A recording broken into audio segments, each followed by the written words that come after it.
Alléluia, alléluia, alléluia. Eh bien, chers frères et sœurs de l'humanité, chers frères et sœurs en Christ, si vous êtes des chercheurs de la vérité, vous êtes au bon endroit. Ok? N'oubliez pas de liker et de vous abonner. Voilà. Le thème du jour est la postérité de Sem. Voilà, donc nous allons parler de la postérité de Sem. Après la génération de Caïn, Abel et Seth, vient la génération de Cam, Shem et Japhet. Cham, Sem et Japhet. Cela dépend de l'appellation et des prononciations. Ok? Mais on va dire Sem ici. On va dire Sem. Comme les Sémites. Les Sémites. Comme les langues sémitiques. Ok? Voilà. Sem est celui qui a hérité la volonté des pères et sa génération fut bénie, ainsi que celle de Japhet, qui vivra en harmonie avec lui, sous ses tentes. Vous pouvez vérifier cela dans Genèse 9, du verset 24 à 29. Ok? Voilà.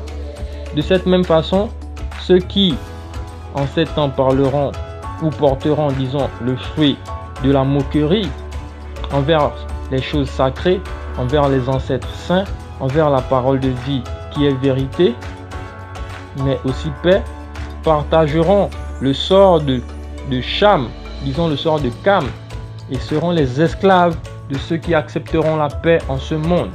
Voilà. Ainsi, chacun porte sa croix. D'accord? Voilà. Celui qui choisit la liberté, il récoltera la liberté et la paix. Celui qui choisit la persécution, il récoltera cela et sera l'esclave de ceux qui ont choisi la paix. Voilà, c'est la Bible qui le dit. Genèse 9, verset 24 et verset 29. Bon, pour ne pas mentir, parce que voilà, les gens n'aiment pas lire. Nous allons lire pour vous, d'accord? On va commencer par verset 24 et terminer au verset 29. Voilà. Lorsque Noé se réveilla de son ivresse, il apprit ce que lui avait fait son fils le plus jeune. Et il dit, maudit soit Canaan, qu'il soit pour ses frères l'esclave des esclaves. Il dit aussi, béni soit Yahvé, le Dieu de Sem, et que Canaan soit son esclave. Que Dieu mette Japhet au large, qu'il habite dans les tentes de Sem, et que Canaan soit son esclave. Après le déluge, Noé vécut 350 ans.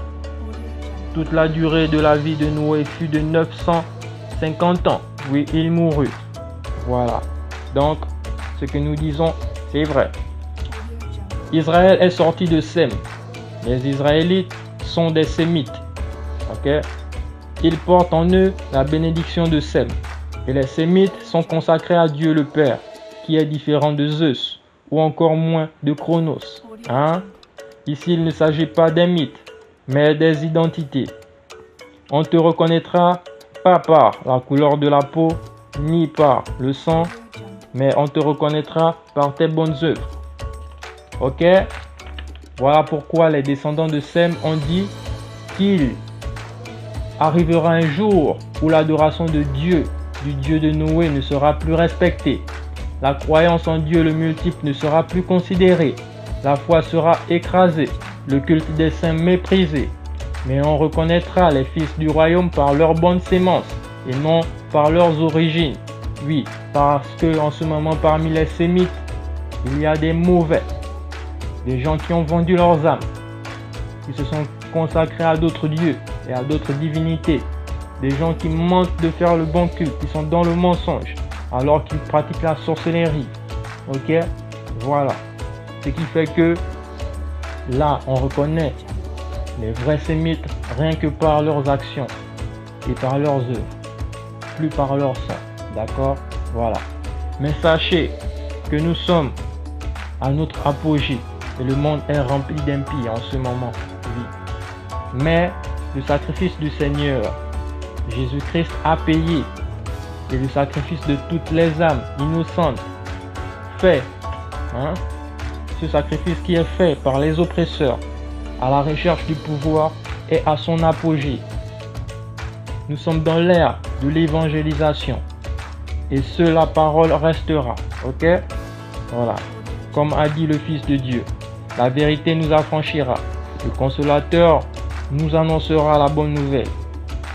Voilà. Le Seigneur a anéanti dès à présent le malice et ramène par sa parole de vie le monde à sa beauté première. Abraham, fils de Térak, est un descendant de Sem. Nous vous le rappelons. Il vivait en Chaldée. Allons-y dans Genèse 11 au verset 10 jusqu'au verset 25. D'accord? Genèse 11 au verset 10 jusqu'au verset 25 pour justifier ce que nous disons. Voilà. Voici la descendance de Sem.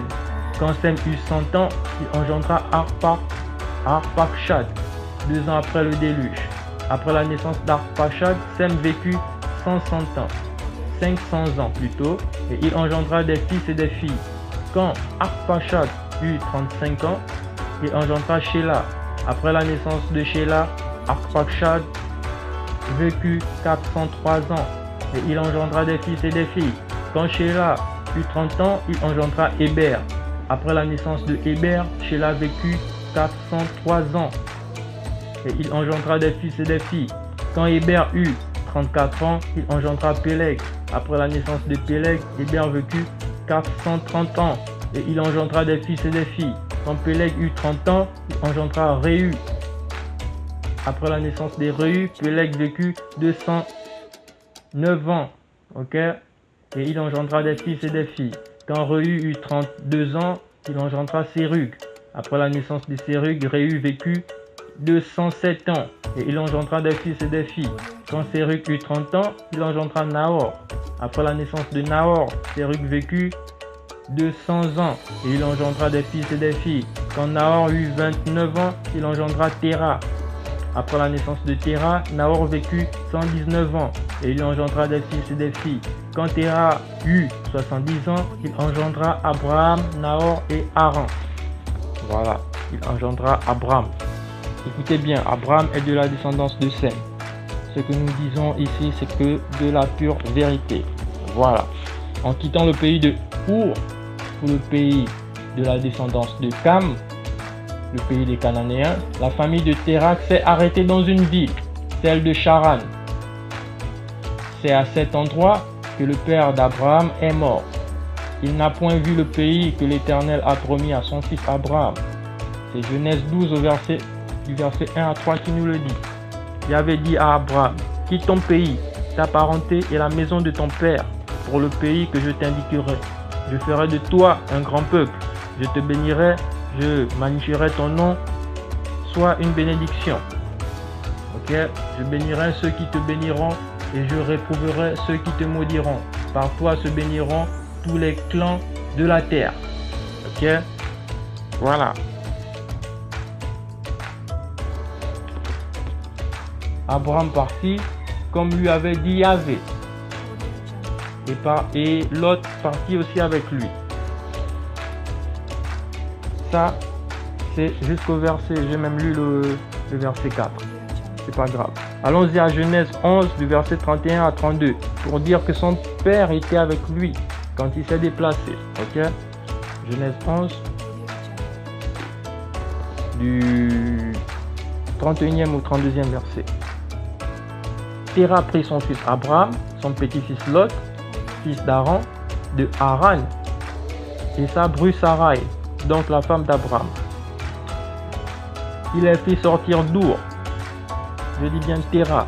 Il les fit sortir d'Our des Chaldéens pour aller au pays de Canaan. Mais arrivé à Haran,